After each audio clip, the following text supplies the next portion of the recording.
믿는 이의 권세가 있었어요.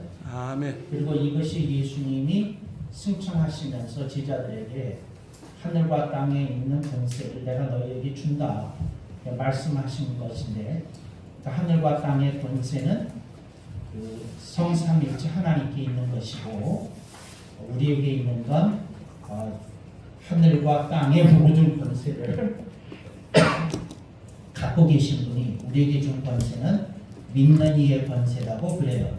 여러분이 용어를 바르게 할 수 있길 바라고, 믿는 이의 권세는 한자어로 신자의 권세라고 그래요. 그래서 믿는 이의 권세가 여러분에게 있으면 된다. 근데 믿는 이의 권세 가운데 특별히 저는 세 가지를 여러분에게 질문했어요. 뭐를 질문했느냐 하면 신유의 은사. 신유의 은사는 요즘 많은 이들이 치유의 은사 그러는데, 치유는 의사가 하는 거예요. 그래서 우리는 이제 신유, 그러니까 뭐냐면 하나님이 주신 능력으로 병 고치는 거, 신유. 그래서 이제 신유의 은사가 좀 더 정확한 용어예요. 치유란 말이 틀렸다는 게 아니고 좀 하나님의 능력에 의했다는 부분이 조금 덜 표현되니까 신유의 은사라고 하는 게 맞다. 그리고 치유는 일반 의사들도 하는 것이다. 이렇게 이해하시면 되겠어요. 또 신경정신과 의사도 뭘 해요? 치유해요. 그러니까 심리학적으로, 정신병리학적으로, 그러니까 신유의 은사 이렇게 얘기하는 거고요. 그 다음에 표적의 은사, 그 다음에 기적의 은사 이렇게 얘기를 했는데, 내가 이제 숙제를 줬어요. 그래서 신유의 은사는 여러분들이 구태여 설명을 안 해도 조금 알 것 같아요. 그것도 이제 조금 더 뜻맥이 필요한데, 그렇다 치고, 그래서 우선 이게 어려워요. 표적의 은사를 내가 목사님들 100명 만나보면 한두 분 알까? 잘 몰라요. 그래서 내가 묻겠어요. 표적의 은사 내가 찾아보라고 그랬는데, 여러분 주변에 찾아보지 않은 분, 그런 태도 때문에 목회가 안 되는 거예요. 뭘 하라고 그러면 신용은 해야 되잖아요. 그럼 주님이 계속 가르쳐 주시는데, 뭘 가르쳐 주는데 안 움직이면 지혜나 지식의 은사는 안 와요. 자, 여러분들이 그걸 심각히 여기고 움직여야 돼요. 그래서 표적의 은사 누가 설명할까요? 10,000원이 걸려있어요. 네. 신의 능력으로 인해서 드러나는 현상이라고 생각합니다. 그걸 이제 챗GPT나 제미나이가 비슷하게 얘기할 거예요. 근데 그 책에 있는 얘기고, 근데 본인이 그게 무슨 뜻인지 잘 모르잖아요. 네. 마가복음 16장 17절 18절 말씀에 방언이라는 말씀이 나옵니다. 그 가운데 이제 그 방언을 기적적인 현상이라고도 하는데 그걸 표적이라고. 잠깐. 그건 안 되는 게, 방언의 은사는 따로 있어요. 그 독립된 거니까 방언이 들어가면 이제 틀린 대답이 돼요. 또, 네. 기적인데 그냥 단순한 기적이 아니라 목적이 있는 기적으로서. 근데 무슨 목적? 그러니까 하나님이 그 기적을 통해서 아니요, 어떤 그건 책에 거를 있는 거예요. 그건 책에 있는 거고, 본인이 표적의 은사가 뭔지 몰라. 네. 찾아봤잖아요. 네. 표적의 은사와 기적의 은사는 얼핏 보면 사람들이 다 똑같다고 생각을 하는데, 기적의 은사는 이제 자연적인 법칙을 거스르는 그런 거고, 표적도 마찬가지로 그렇게 드러나지만, 기적은 어떤 그 기적 자체에 관심이 있지만, 표적은 이 기적을 일으키는 목적이 무엇인가, 무엇을 얘기하는가, 메시지가 있다는 것입니다. 그래서 예를 들어서 예수님께서 네, 됐어요. 그 정도 해도. 그것도 모르는 거예요. 그러니까 내가 신학자들을 모아놓고 강의를 했는데, 신학자들 중에 한 명만 알더라. 100명 놓고 강의를 하면서 내가 물어봤거든. 근데 몰라. 그래서 왜 모르냐면, 그렇게 얘기하면 이제 답안지는 쓸 수 있어. 근데 본인이 모르는 거야. 표적의 은사는 이렇게 해야 돼요. 어떤? 아니, 그 성령 내시고, 그 표적의 은사에 대해서 명백하게 알려드릴 테니까 잘 보세요. 뭐냐면, 하나님의 은혜 가운데 그 하나님이 쓰시는 사람이 하나님께 하나님 나한테 사인을 보내주세요. 그 일이 이루어질 거라는 사인을 보내주세요. 이제 이게 엘레야가 갈멜 산정에서 기도한 거예요. 그러니까 3년 반의 가뭄을 해달시킬 비가 온다는 사인을 보여주세요. 그럴 때 손바닥만한 구름을 봤어. 근데 그게 표적이야. 그러니까 뭐냐면 어떤 일이 이루어지기 전에 하나님께서 그 사람에게 복과 연관된 사인을 보내주신 게 이게 표적의 은사예요. 근데 표적의 은사는 그 자체로 기적이 아니야. 그건 하나님께서 이 사람에게 뚜렷한 이제 신호를 보여주는 거예요. 그래서 표적의 은사를 다른 말로 뭐라고 그러냐면 신호의 은사라고 해요. 신호를 주시는 거예요. 하나님이. 그러니까 하나님이 신호를 주시는 거예요. 그래서 하나님이 이렇다. 그럼 예를 들자면 이래요. 여러분이 목회를 해. 근데 하나님께서 여러분의 목회가 성공할 거라는 신호를 보내주셨어. 그런데 3년 뒤에 성공한대. 그러면 3년 동안 버틸 수 있어요? 없어요? 있어. 근데 이게 표적의 은사야. 그러니까 예를 들자면 여러분이 암병에 걸렸어. 하나님 이 병이 치유될 거라고 하는 표적을 좀 보여주세요. 이건 뭐예요? 그게 표적의 은사야. 근데 이 안타까운 건 표적이 뭔지 몰라. 그러니까 말만 표적이야. 이제 그런 게 표적이라고. 이 표적을 누가 또 했죠?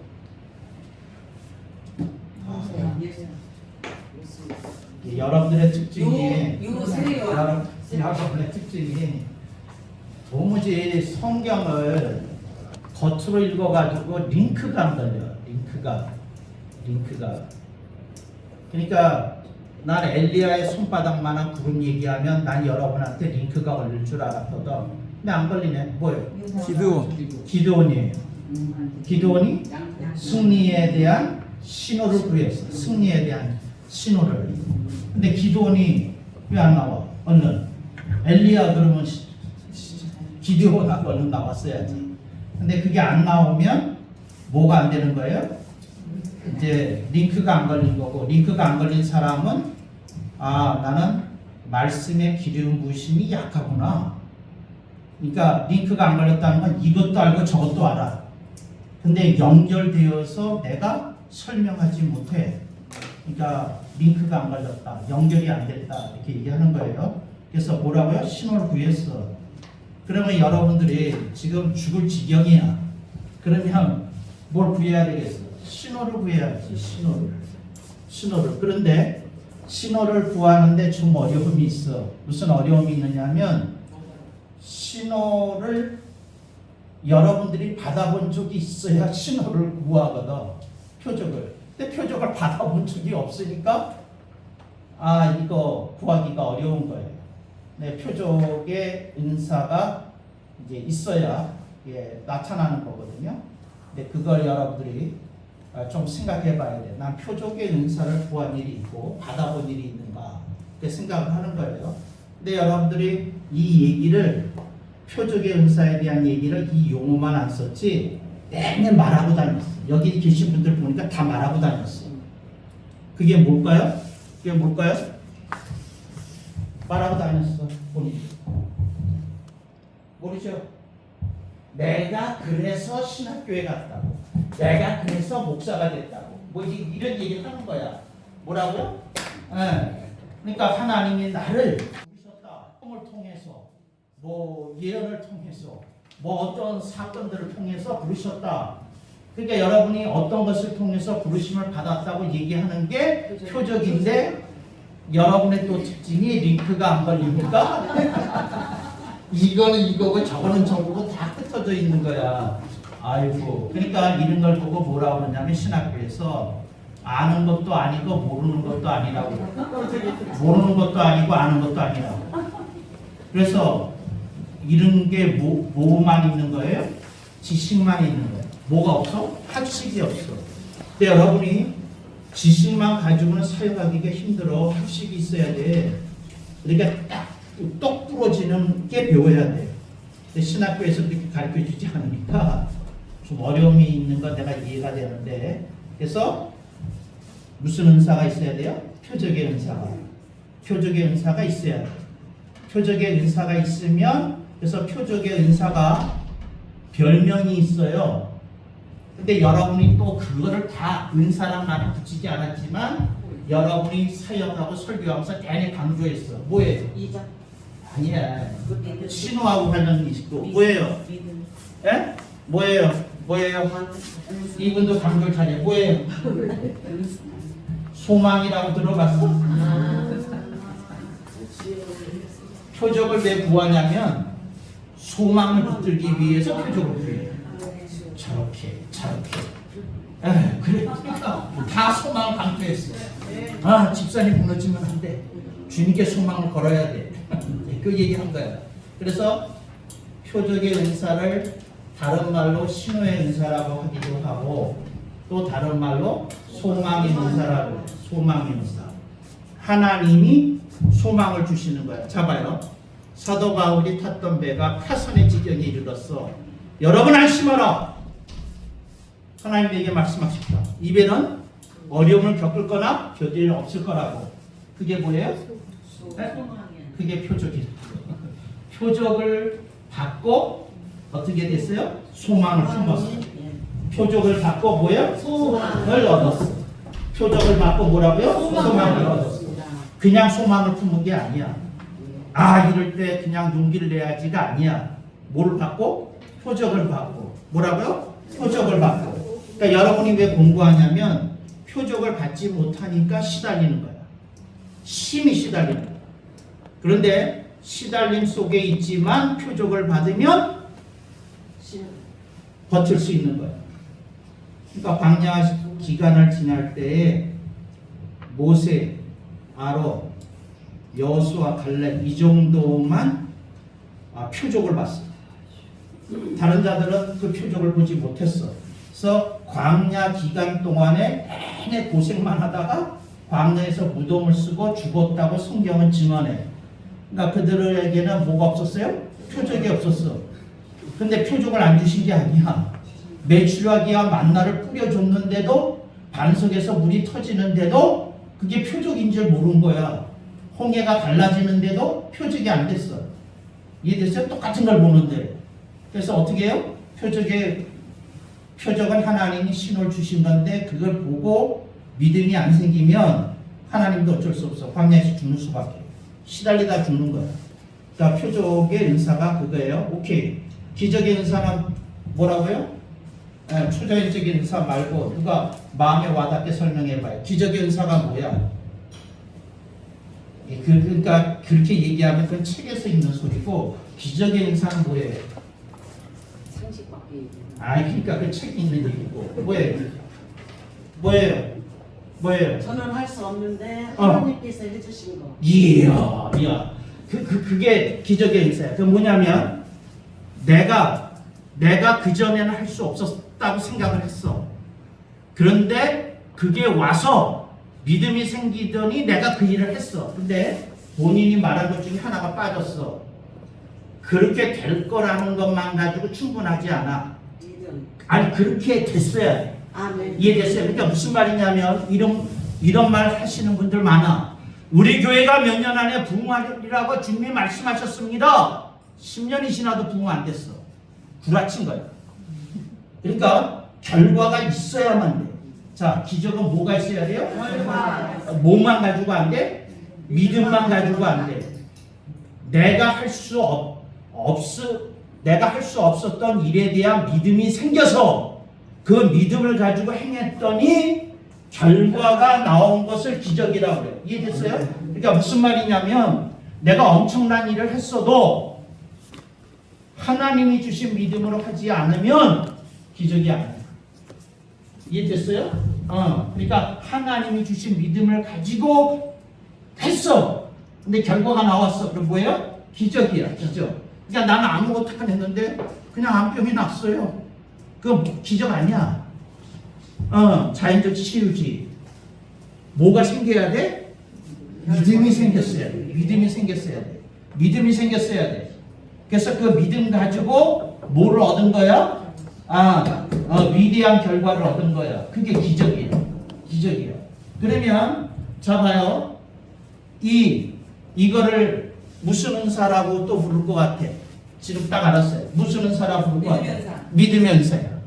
그러니까 기적의 은사는 뭐와 연관이 있어요? 믿음의 은사야. 근데 잘 들어요. 그러니까 믿음으로 시작하지 않은 건 뭐가 아니야? 기적의 은사가 아니야. 믿음의 은사가 따로 있긴 해. 근데 그 한참 신학적으로 설명을 해야 되는데 그래요. 그래서 이걸 구분하기 위해서 이렇게 표현해. 따라합시다. 큰 믿음의 은사. 큰 믿음의 은사. 그러니까 큰 믿음의 은사야. 그러니까 예수 믿고 구원받는 그 믿음 얘기하는 게 아니고 나로서는 불가능해서 굉장히 고통을 겪는 일이었는데 그걸 내가 넘어서게 됐어. 그럼 그게 뭐라고요? 큰 믿음의 은사예요. 그래서 큰 믿음의 은사가 나한테 임해서 그걸 통해서 뭐가 나타나는 거예요? 그 위대한 결과가 나타나는 거예요. 그게 기적이에요. 오케이. 그러면 여러분한테 기적이 안 일어났어. 그러면 이것에 비추어 보면 뭐가 없었다는 거야? 아니, 왜 단 하나 빼? 큰 믿음이 없었다. 뭐가 없었다는 거야? 큰 믿음이 없었다는 거야. 뭐가 없었다는 거야? 큰 믿음이 없었다는 거야. 잡아요. 지금 일이 잘 안 되고 있어. 그런데 나한테 표적의 은사가 있으면 견딜 수 있어요? 없어요? 있어. 근데 표적의 은사가 없으면 어떻게 돼요? 시달려. 굉장히 시달려. 그러니까 여러분들이 시달리는 문제가 있으면 뭐가 없는 거야? 표적이 없는 거지. 아니, 표적을 받지 못한 거지. 우선. 그리고 또 다른 측면에서 보면 뭐가 없는 거야? 큰 믿음이 없는 거야. 근데 목사가 되면 불행해져요. 왜 불행해지냐면 목사만의 방어 기제가 생겨. 그래서 목사들이 자기가 큰 믿음이 없다는 걸 인정하기를 죽기보다 싫어요. 하나님, 내가 예수 믿고 구원받은 그 믿음은 있는데 내가 이 어려운 상황 속에서 시달리고 있는데 이게 쉽게 이게 해결될 거라고 하는 믿음이 안 생기는 걸 보니 나한테 큰 믿음이 없다는 것을 알게 되어서 내가 큰 믿음이 없는 이 부끄러운 모습을 주님 앞에 회개합니다. 이렇게 얘기하는 목회자 없어. 그냥 기적만 달라고 그러지. 본인한테 믿음 없는 걸 회개를 안 해. 여러분이 예수님이 치유 현장에서 자주 역사하시는 게 뭐냐면 믿음에 관한 얘기를 하셔. 저 믿음이 있다. 구원이 임했다. 그렇게 입마셔요. 그러면 큰 믿음이 있으면 뭐가 있는 거예요? 기적이 일어나는 거예요. 큰 믿음이 있으면 뭐예요? 기적이 일어나는 거고, 표적이 정말 표적이 왔으면 기적이 일어나는 거고. 근데 여러분이 그것도 회개해야 돼. 교인들 앞에서 표적이 임했습니다. 이렇게 될 것입니다. 근데 안 됐어. 교인들한테 고백해야 돼. 그때 내가 헛소리 했습니다. 나는 표적이라고 생각했는데 결과가 없는 걸 보니까 표적이 아닌 것을 내가 고백하고 참여합니다. 그래야 돼. 그러니까 여러분들이 이제 그런 시스템을 갖춰 나가야 본인이 알아. 내가 큰 믿음이 있는지 없는지. 그래. 그러니까 나는 문제가 생기잖아요. 그럼 봐. 나한테 표적이 있나? 나한테 이 문제에 대한 큰 믿음이 있나? 그래. 그래서 표적이 있고 큰 믿음이 있으면 난 흔들리지 않아요. 내가 우리 처랑 40년 이상을 살았는데 우리 처가 내가 흔들리는 걸 거의 본 일이 없어요. 물어봐요. 그래서 뭐라고 그랬냐면 한때는 나보고 그랬어요. 난 당신이 밉다고.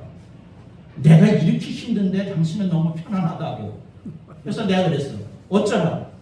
하나님 나한테 표적을 주셨는데. 하나님 나한테 큰 믿음 주셨는데.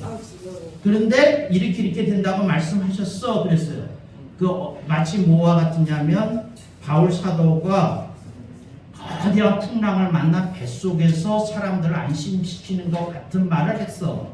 근데 40년 동안 내 말이 내내 맞았어. 그러니까 인정이 되는 거야. 이 사람이 그냥 나를 위로하기 위해서 그냥 이때를 넘기기 위해서 말을 하는 사람이 아니구나 하는 걸 알았어. 그래서 내가 미리 설명했어. 성령님이 이렇게 된다고 말씀하셨어. 당신 써놔. 그리고 틀리면 나한테 얘기해. 근데 맞았어. 물어봐요. 개인적으로 만나면 나중에. 그런지. 근데 하여튼 그래. 근데 뭐가 있었다고요? 자꾸 왜 표정 빼? 왜 순서를 빼? 내가 오늘 뭐부터 가르쳤어? 믿음부터 가르쳤어요? 그러니까 여러분들이 내가 뭘 가르쳤을 때 순서를 자꾸 바꾸면 안 돼. 순서를 바꾸면 안 되고, 두 번째 용어를 자꾸 바꾸면 안 돼. 이해됐어요? 자, 다시 순서가 뭐라고요? 그렇죠. 그 다음에 뭐예요? 큰 믿음. 그 다음에 뭐예요? 기적. 그렇다고. 이해됐죠? 오케이. 그러니까 여러분들이 근데 왜 표적의 은사와 기적의 은사가 따로 있느냐 하면 표적이 없이도 기적이 일어날 때가 있거든. 표적이 없이도. 그런데 기간이 오래될 때는 표적이 필요해. 뭐라고요? 기간이 오래될 때는. 광야 기간 40년 동안 기적이 끊임없이 일어난 이유는 하나님의 사람들에게 표적이 있어야 이 사람들이 견딜 수 있거든. 그래서 표적이 계속 일어나서 그러니까 매일같이 하늘에서는 만나가 떨어지고 메추라기가 떨어졌어. 하늘에서. 그러니까 뭐예요? 매일같이 표적이 있었던 거야. 광야 기간 내내 표적이. 근데 이스라엘 민족은 똑같은 메추라기를 먹고 만나를 먹는데 표적을 먹었는데 표적을 보지는 못했어. 그냥 음식만 먹은 거지.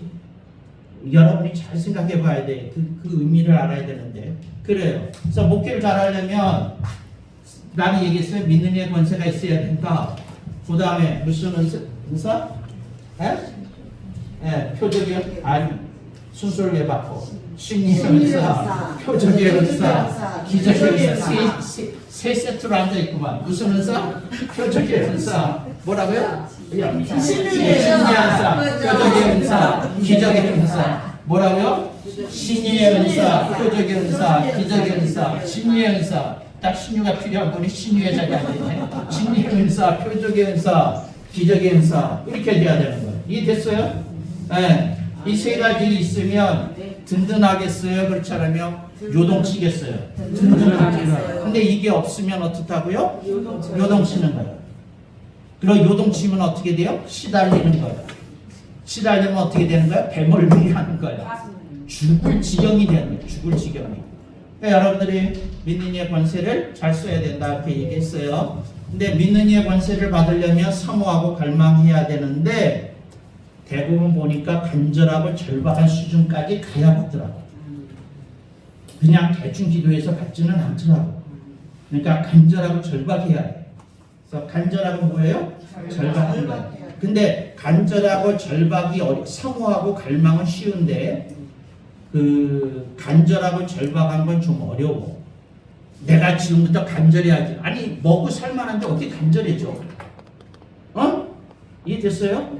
그러니까 여러분이 잘 알아야 돼. 부부 사이가 좋으면 절대 간절해지지 않아.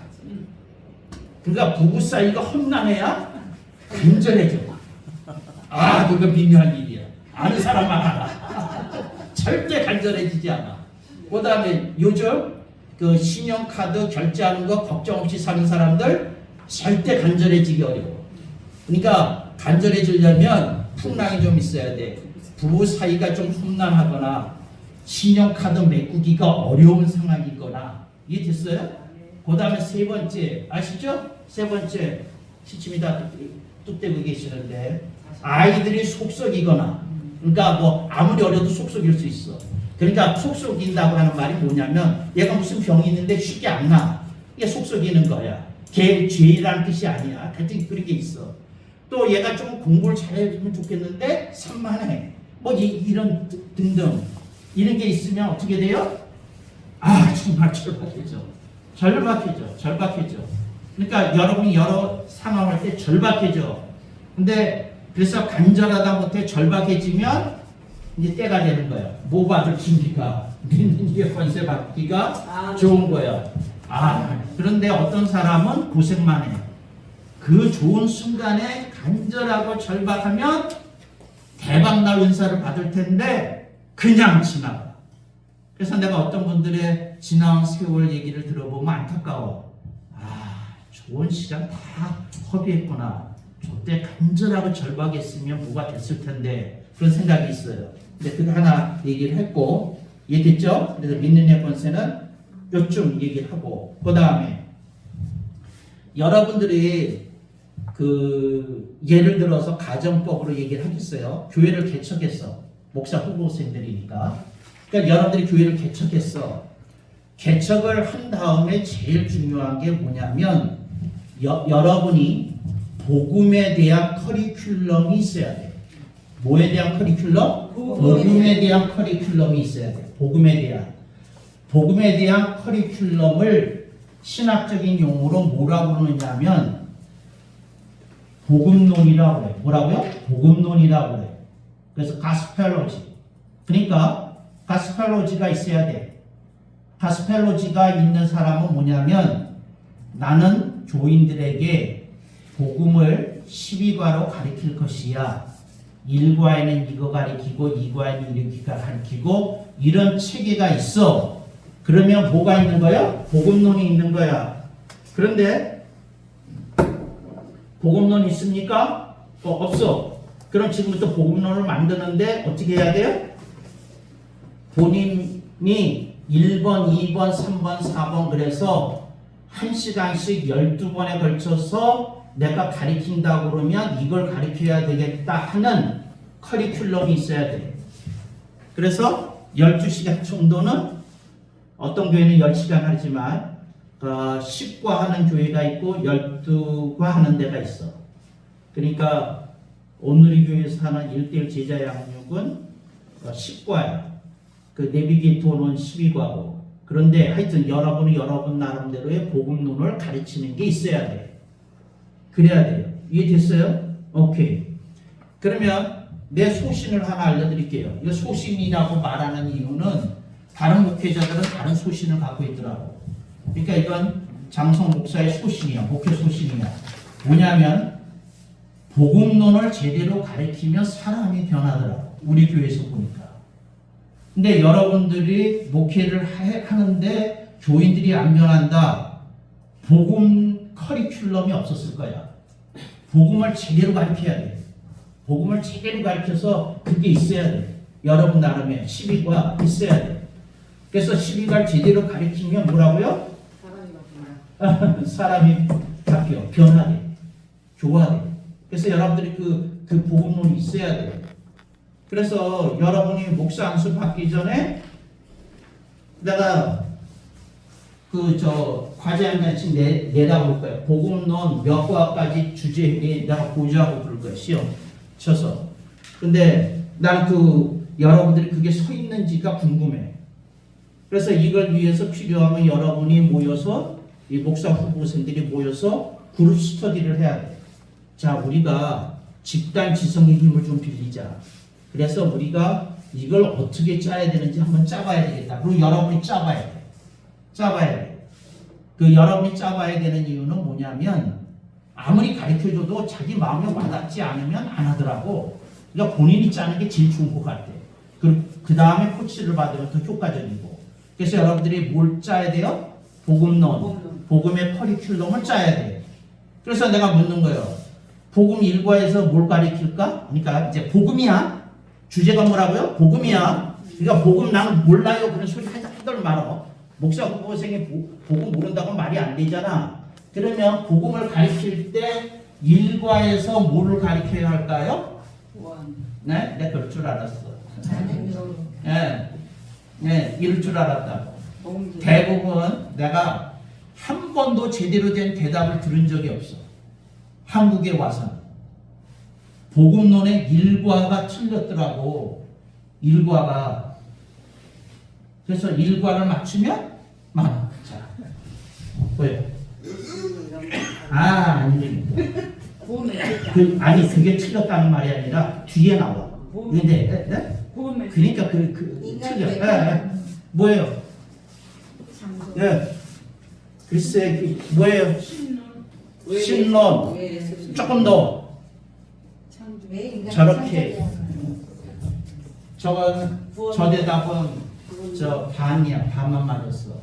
삼위일체론을 가리켜야 돼. 뭐라고요? 삼위일체론. 뭐라고요? 삼위일체론을 가리켜야 돼. 신론 그러면 성부론의 느낌이 있어. 뭐라고요? 신론 그러면 무슨 느낌이 있다고? 성부론의 느낌이 있다고. 왜? 생각을 해봐. 신론, 기독론, 성령론 무슨 느낌이 나요? 성부론의 느낌이 딱 나죠? 그러니까 뭐라고요? 삼일체론이야. 그러니까 어거스틴은 신론을 가리키지 않고 삼일체론을 가리켰어. 근데 이게 신학교가 생기면서 삼일체론이 신론으로 바뀌었어. 이해됐어요? 이거 대단히 잘못하는 거야. 뭘 가리켜야 돼요? 삼일체론을 가리켜야 돼. 아멘. 혹은 성삼일체라고 하는데 성삼일체를 가리켜야 돼. 이해됐어요? 이걸 제1과에 가리켜야 돼. 그래야 예수님이 누구신지가 드러나. 생각해봐요. 예수님으로부터 시작을 하면 예수님은 사람으로부터 시작하는 부분이 있잖아. 근데 하나님의 아들이시라며. 그러면 그 하나님의 아들이신 분이니까 뭐부터 배워야 돼요? 삼위체론부터 배워야지. 이해됐어요? 오케이. 그러면 여러분들이 교인들한테 삼위일체론을 제대로 안 가르치고 시작했다. 교인들이 헷갈리는 게 정상일까 비정상일까? 정상이야. 가르친 일이 없는데 뭔 소리야. 가르친 일이 없는데. 그래서 어떻게 가르쳐야 돼요? 일과가 삼위일체론.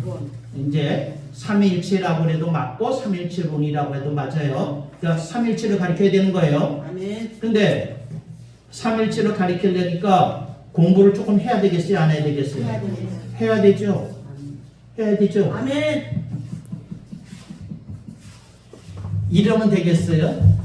교인들이 삼위일체론에 대해서 묻는데 집사님 사실은 나도 잘 몰라. 이러면 되겠냐? 솔직하게 있긴 해. 그런데 잘 몰라. 그래서 참 이 목사 세계의 신비는 뭐냐면 삼위일체에 대해서 제대로 설명하지 못하는 목사들이 엄청 많다는 거예요.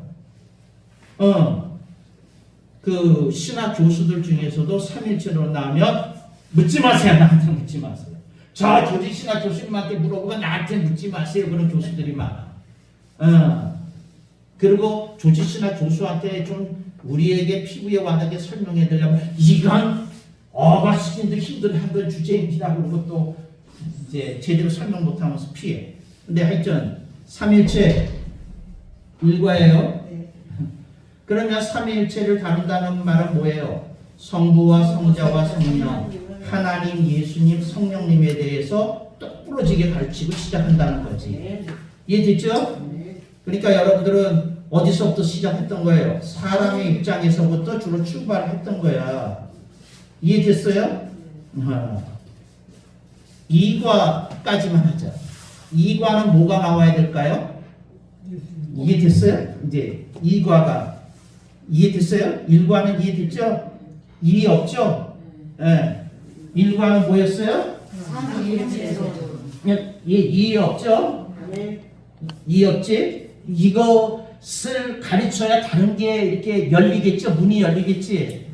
그 다음에 2과도 내가 수많은 목사들한테 물었는데 3%만 100명이면 3명만 대답을 하더라고.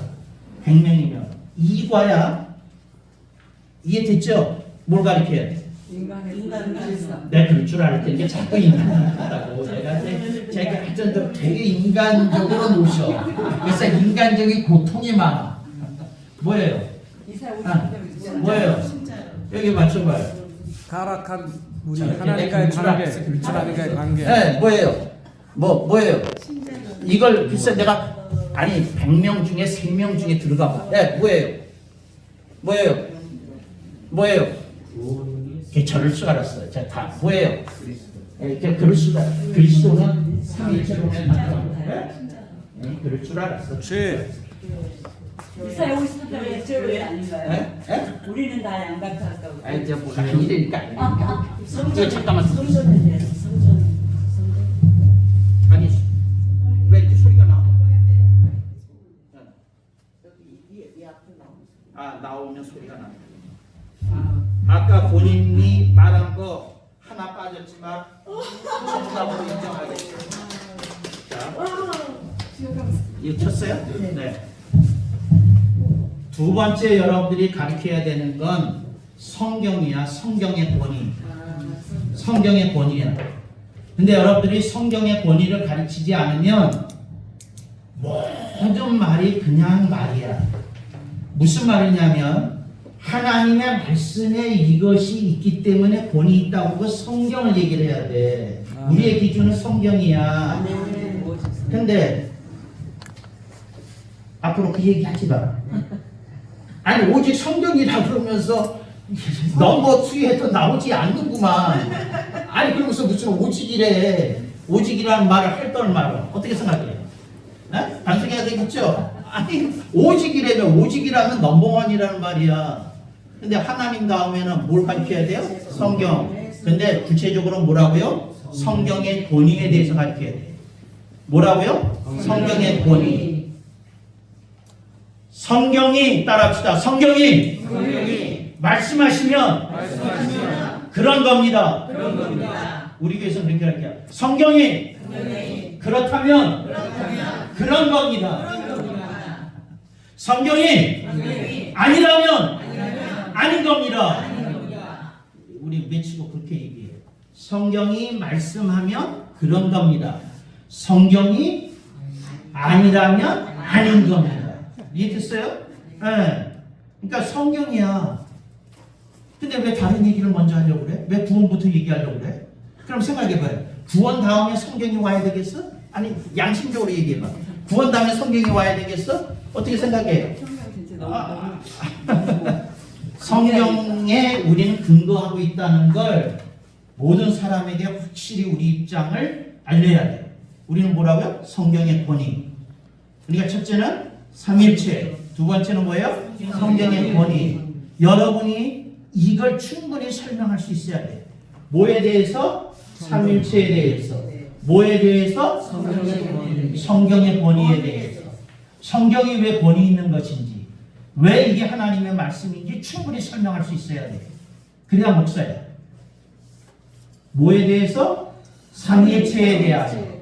근데 삼위일체에 대해서 어떻게 설명해야 돼? 알아듣기 쉽도록, 이해하기 쉽도록 설명해야 돼. 어떻게 해야 된다고요? 알아듣기 쉽도록. 뭐라고요? 이해하기 쉽도록. 내가 알아듣지 못하는데 교인들한테 어떻게 가르치겠어? 말이 안 되잖아. 내가 어려운데 교인들이 어떻게 이해하겠어? 그러니까 여러분들이 이해해서 알아들을 수 있을 정도로 해야 돼. 그런데 어떻게 해야 돼? 설명을 잘해야 되는 거예요. 설명을 알아듣게요. 딱 깨닫게끔 설명을 해줘야 되는 거야. 이해됐어요? 그래서 삼일체 하면 몇 시간 가? 이 1시간 가지고 끝날 문제가 아니야. 몇 시간 가? 그 한과에. 그리고 성경에 권위할 때도 몇 시간 가고. 그래서 그거 충분히 그 얘기해야 돼. 그래서 첫 번째가 뭐라고요? 두 번째가 뭐라고요? 이제 이걸 잊어먹지 말아요. 뭐라고요? 그 다음에 뭐라고요? 책방에 나가봐. 복음론 가르칠 때 삼일체로 시작하는 게 있는지, 성경의 권위로 시작하는 데가 있는지, 다른 거로 시작해. 근데 어떻게 시작하나요? 인간의 관점에서 설명해. 그게 알메니안이거든. 그게 감리교주의고 성결교주의거든. 근데 장로교 목사들이 버젓이 그렇게 가르쳐. 교회가 오염되고 변질될 수밖에 없어. 여러분들이 이 두 가지는 놓치면 안 되는 거야. 이해됐어요? 첫째, 삼일체. 둘째, 권위. 그런데 하나만 더 배우자고요.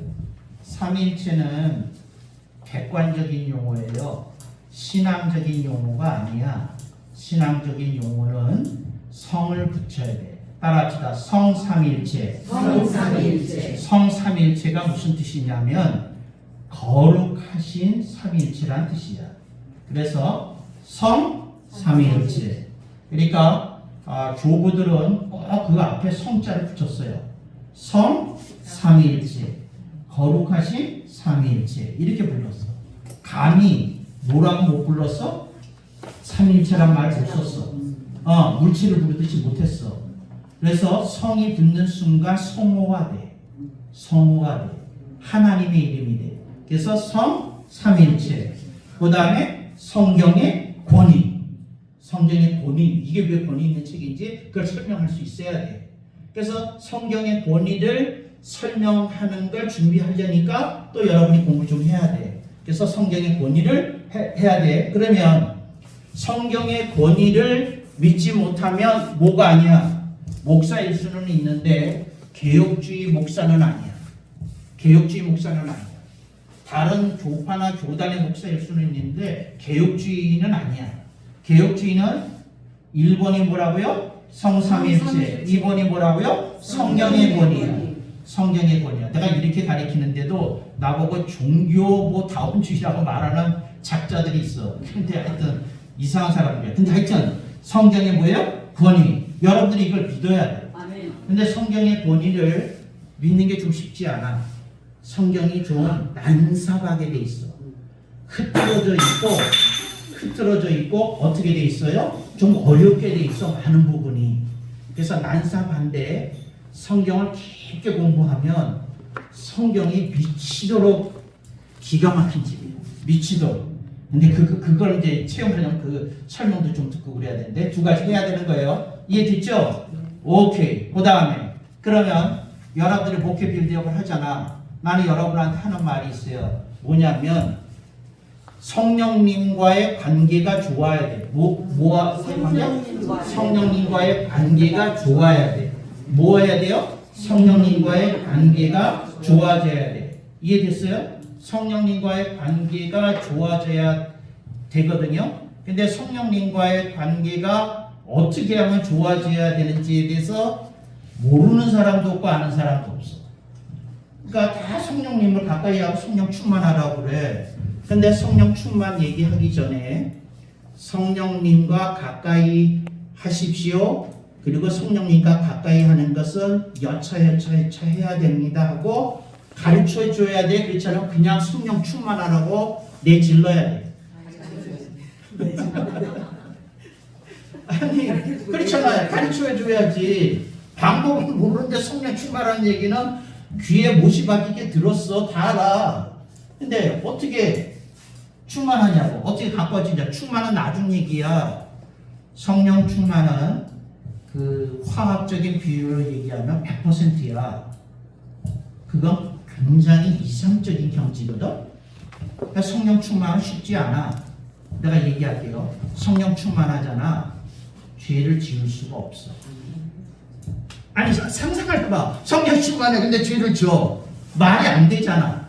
이해됐어요? 그러니까 얼마나 어려운 단계야. 그러니까 성령 충만이야. 근데 성령 충만 그렇다 치고 그 다음에 우리는 어떻게 해야 돼요? 성령과의 관계가 좋아야 돼. 근데 여러분들은 목사 후보생 있잖아. 그러니까 조금은 얘기를 해야 되잖아. 성령님과 관계를 좋게 하려고 그러면 잡아요. 1, 2, 3, 4가 있어. 근데 1, 2, 3만 배우자. 근데 1, 이 한 가지씩 내가 얘기할 때마다 1,000,000원을 입금시켜 주는 거야. 여러분의 영적 계좌에. 자, 1이 뭐야? 1을 맞춰야 돼. 감사. 아니까 잘 이제 질문을 잘 이해해야 돼요. 성령님과의 관계가 좋아지려고 그러면 1번, 2번, 3번이 있다고 그랬어. 이해됐죠? 그러니까 조직신학자 장성 교수님은 뭘 강조해요? 뭘 강조해요? 성령님과의 관계. 아니 10,000원을 맞췄어요. 뭘 강조하시는 분이야? 본인은 무슨 공부를 했어? 얘기했죠? 순서를 강조한다고. 그래서 안 그랬어. 두 번째 뭘 강조한다고 했어? 정확한 용어를 강조한다고. 그게 두 가지가 나와야 돼. 자, 뭐라고요? 뭘 강조한다고요? 순서. 그 다음에 뭐요? 정확한 용어. 용어는 안 돼. 무슨 일? 정확한 용어. 이해됐어요? 그래서 내가 1, 2, 3 그러면 순서를 바꿔도 된다는 얘기면 1, 2, 3을 왜 해? 그렇잖아. 괜히 한 말이지. 이해됐어요? 근데 여러분들은 하도 대충 설교를 들어가지고 아니 다른 분들이 그렇게 하니까 1, 2, 3이라고 해도 의미가 없어. 감각이 없어. 한 대 딱 때리면 아 그렇구나 이렇게 되는 거야. 자 다시 순서가 있다 그랬어요. 근데 나는 이제 보려는 거야. 1, 2, 3 그랬는데 1은 관두고 2는 관두고 3번이라도 나오려나. 이해됐어요? 내 뜻은 알겠죠? 오케이. 1, 2, 3 알겠죠? 근데 봐요. 성령님과 관계를 가진 사람들은 수도 없이 많아. 그런데 아무도 이렇게 설명 안 해줘. 1번이 뭔지 2번이 뭔지 3번이 뭔지 안 가르쳐줘. 왜 안 가르쳐줄까? 본인도 몰라. 본인도 몰라. 왜냐면 불로 시작을 했거든. 그래서 불 받은 체험을 하고 어떻게 됐는지 몰라. 그 다음에 어떻게 가까이 되는지를 배워본 일이 없어. 불만 가지고 불러 그러고 살았으니까. 아, 이해됐어요? 그런데 갈급해. 그래서 불을 체험했던 사람들이 가장 잘하는 게 뭘까? 찬양이야. 그러면 마음이라도 적셔지거든. 이해됐어요? 웃지를 않아. 웃어야 양심의 고백을 하는 거야. 알았어. 그러니까 1번, 그러니까 1번, 2번, 4번. 네. 성령님을 원하고 좋아하고 사랑하다. 그건 이제 총론적으로 이런 얘기를 보고 뭐라 하면 총론적인 답변이라고 그래요. 잡아요. 성경에 무슨 얘기를 하든지 예수님 그러면 맞겠어요? 틀리겠어요? 맞지. 성경에 무슨 얘기를 하든지 성령님 그러면 맞겠어요? 틀리겠어요? 다 맞지. 근데 이런 걸 총론적인 답변이라고 그래. 무슨 답변이 아니야. 구체적인 답변이 아니야. 이해됐어요? 강론적인 답변이 아니라고. 그러니까 틀린 건 아니야. 근데 이 경우 맞는 건 아니야. 이해됐죠? 틀리지 않았어. 그래야지 당연히. 뭐예요? 성령님께 가까이 가려고 그러면 죄가 없어야 상으로 죄가 없어야 된다. 오케이, 그것도 받고. 깨끗해야 된다. 깨끗해야 된다. 늘 감사. 또 회개해야 된다. 인격적인 주님과 교제가 있어요. 또 이제 뭐 다른 게 나오느냐고 묻는 거예요. 슬픔이 없어야 된다. 이제 여기 하신 말은 여러 번 했다고 치고 뭐 다른 거 추가할 거. 아니 거듭은 이제 났으니까 성령을 체험하겠지. 그건 이제 치유가 되는 거 그 다음 얘기고. 뭐 안 나온 얘기를 하시라는 거예요. 안 나온. 뭐예요? 말씀에 충만해야 돼. 그것도 총론적인 답변이야. 그 얘기는 언제든지 말씀 충만, 성령 충만하면 모든 답에 답이 돼. 모든 질문에 답이 돼. 주님을 사모하는 마음이 있어요. 사모하는 마음이 있어야 된다. 그렇잖아. 늘 성령님을 생각하시면서 대화를 관계를 맺어야 돼. 1번을 대부분 못 맞춰요. 따라합시다. 성령님을 빨리 앉아요. 성령님을 드높여 드려야 된다. 드높여드려야 된다. 여러분들이 성령님에 대해서 하는 표현들이 대부분 그 일상적, 통상적이야. 그래서 여러분이 의도는 안 했는데 성령님을 기능적으로 표현을 해. 기능적으로. 실용적으로 표현을 해. 성령의 불 받으라, 성령 충만 받으라. 그럼 봐요. 성령 충만은 그 본질이야, 현상이야? 현상이지. 그러니까 본질은 뭐야? 성령님을 드높이는 게 있어야 돼. 성령 하나님을 내가 높여드리는 마음을 가져야 되겠다. 아멘. 그게 이제 중요한 거야. 이게 뭐라고요? 성령님을 드높임이라고 해요. 용어로 따라합시다. 성령님을 드높임. 그 자세가 있어야 돼. 근데 다른 분들은 성령 불이 임했어. 그러니까 나는 은사 받았어. 능력이 나타나. 현상적으로 사역하고 사역만 해. 근데 뭐가 약할 수 있어? 성령님을 드높이는 그 자세가 약할 수 있어요. 그래서 성령님을 드높이는 1번에 꼭 설명할 때 내가 설명해 준 게 뭐였죠?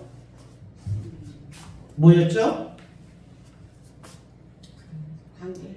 뭐죠? 여러분들은 가르쳐줘도 링크가 안 걸려. 따라합시다. 우리는 성령님의 도구라는 사실을 누구라는 사실을 할 수도 잊으면 안 된다. 도구야, 도구. 내가 듣고 싶었던 말이 도구였다고. 내가 했어요, 안 했어요? 했어요. 했어요, 안 했어요? 했어요. 그러면 성령님이 주인이시고 우리는 도구라는 생각을 가지고 움직이면 그 태도와 자세가 뭐가 돼요? 성령님을 드높여 드리는 게 돼. 그래서 사역자들이 성령님을 많이 드높이지 못해. 그래서 예수님이 그 마태복음 뒷장으로 가서 이렇게 보면 뭐라 그러냐면 너희들이 수많은 이적과 기사를 행했을지라도 내가 너희를 도무지 알지 못한다고 하리니 성령님이 삐지신 거야. 너를 높였지. 네가 언제 사역의 주체이신 성령님을 드높여 드린 적이 있냐? 이렇게 되는 거예요. 그래서 역사는 있었는데 주님께 인정을 받아야 못 받아요? 못 받아. 성령님을 드높여 드려야 돼. 성령님을 드높여 드려야 돼. 그럼 굉장히 일상생활이 조심스럽게 돼요. 이건 정말 두려운 일이다. 뭐라고요? 이건 두려운 일이다. 그 이사야 선지자가 그 우시아 왕이 죽었을 때에 성전에 가 성전 그 마당에 있어서 이렇게 들여다보면서 이렇게 얘기하는데 그 성전 그래서 들어오는 그 순간에 그 예수님을 봐요. 그리고 말하는 말이 있어. 두렵도다. 나는 망하게 되었도다. 그러니까 뭐냐면 내가 얼마나 오염됐고 변질된 부분이 많은 연약하고 미약한 인간인지를 뼈저리게 느끼는 게 하나님의 영광을 보니까. 그러니까 그 압도된 그런 게 있거든. 근데 하나님의 사람들은 그게 있어요. 그러니까 하나님에게 압도당하는 어떤 게 있어. 압도당하는. 근데 여러분들은 어때요? 하나님의 사람은 삼위 성령님께 압도당해. 여러분은 왜 시침 떠요? 빨리 얘기해. 따라합시다. 하나님의 사람은 성령님에 의해 압도당하고 우리는 문제에 압도당한다. 양심적으로 살아. 왜 그 말을 안 해? 문제에 압도당하잖아. 문제에 압도당하잖아. 왜 시침이 뜰 때도 가만히 있어? 여러분이 문제에 압도당하지.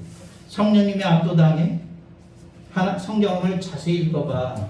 하나님의 사람들은 성령님의 압도당해. 이건 정말 감당 못할 수준이다. 여러분 중에 그런 사람이 좀 나와야 돼. 성령님께 압도당해가지고. 그런 체험을 한 사람이 나와야 되는데. 근데 그런 체험을 한 일이 있어야 그 설명을 하지. 불만 받아가지고. 압도를 당해야 돼. 성령님께 그 압도당하려면 하나님의 영광을 힐끗이라도 봐야 돼. 그래서 이렇게 앞으로 은혜를 체험한 사람은 하나님의 영광을 봐. 그런데 대부분은 등에다 불을 받아. 그게 신호야. 넌 아직 영광을 볼 만한 상태가 아니라는 거지. 앞으로 해가지고 압도를 좀 당해봐야 되는데. 이제 압도를 앞으로 보고 압도를 당하면 세상이 끊어져. 이게 무슨 끊어지냐면 세상에 대한 즐거움에 대한 미련이 끊어져. 그 영광을 보니까 이건 너무 시시한 거야. 이건 너무도 아무것도 아닌 거야. 이건 너무 더러운 거야. 그래서 그렇거든. 그런데 그러니까 여러분들이 세상을 볼 때 저것도 좋아서 갖고 싶고 저것도 좋아서 갖고 싶고 저것도 좋아서 되고 싶고 저것도 좋아서 되고 싶고 하는 게 많으면 아직 뭐가 안 일어난 거야. 성령님에 의한 압도는 안 일어난 거야. 성령님의 압도가 일어나면 세상의 즐거움에 대한 미련이 끊겨. 끊겨. 그래서 선지자들은 그렇게 살 수 있었어. 느헤미야도 그렇게 살 수 있었어. 그런데 그게 안 되면 세상에 끌려다니면서 살 수밖에 없어. 이런 형태로 저런 형태로 살 수밖에 없어. 어떻게 하면 좋냐? 그래요. 지금 그 1시간 넘었죠? 네, 1시간 넘었습니다. 네, 잠깐 브레이크하고 하겠습니다. 여기 부회장님, 네. 성령이 인격적인 성령이라고 했었잖아요. 근데 근데 인격적인 성령인데 저희처럼 같은 인격이라고 이해하면 될까요? 잠깐만 그 질문까지는 하고 하겠어요. 제가 와서 들어. 여러분, 인격적인 하나님이라는 말이 신학적으로 미세한 오류가 있는 말이에요. 인격은 피조물에게 있어요. 하나님께는 신격이 있어요. 그런데 이걸 잘 들어요. 이걸 교부들은 엄격하게 구분해서 썼어. 하나님을 표현할 땐 신격, 사람을 얘기할 땐 인격. 그런데 이것이 다시 알메니안주의의 영향으로 신격이라는 용어는 이해할 수 없도다. 그래서 사람에게 설명을 하려고 그러면 이 방법밖에 없다 그러고 인격이 됐어. 그래서 이제 우스운 얘기가 벌어지는 거야. 예수님과의 인격적인 만남. 근데 예수님이 하나님의 아들이신데 이제 그 신격적인 것도 있겠지. 그렇지만 이제 예수님까지는 예수님에게 인성이 있기 때문에 인격적인 만남이라는 용어를 쓰는 게 신학적으로 허락이 돼요. 그렇지만 그 성령님께는 인격이 아니라 신격이 계시겠지. 인성이 없으신 분이니까. 또 성부 하나님께는 인격이 없으시니까 신격이 있으시겠지. 이해됐어요? 신격이라고. 근데 이제 인격이시라고 이제 그렇게 설명하면 미세한 오류가. 그것은 저희 보러 우리가 인간이니까 우리와 같은 성향을 가진 그런 거라고 이해를 설명을 하면 안 된다고 지금 내가 얘기하고 있는 중이에요. 그렇게 하면 안 된다고. 뭐라고요? 안 된다고. 이해됐어요? 내가 얘기했죠. 의도는 이해돼. 그렇지만 테크니컬하게 보면 그 표현 자체가 잘못되어 있어. 그래요. 근데 참고 추가 설명 하나 할게. 대한민국에서 나만 이렇게 가르쳐. 나만 이렇게 가르쳐. 그래서 내가 뭐라고 얘기하냐면 교부들의 문헌을 읽어보라고. 이해됐어요? 응. 오케이. 그럼 가장 목사님 생각하시는 가장 적합하다는 단어 표현은 어떤? 그러니까 하나님과의 신격적 만남이라고 해요. 가셔도 돼요? 네. 하나님과의 신격적인 만남이라고 해요. 네. 네. 아니 이제 보통 인격적인이라는 용어를 쓸 때, 그러니까 그 용어에서 의미하고 있는 게 뭐랄까 어떤 기계나 기능적인 분이 아니라 우리처럼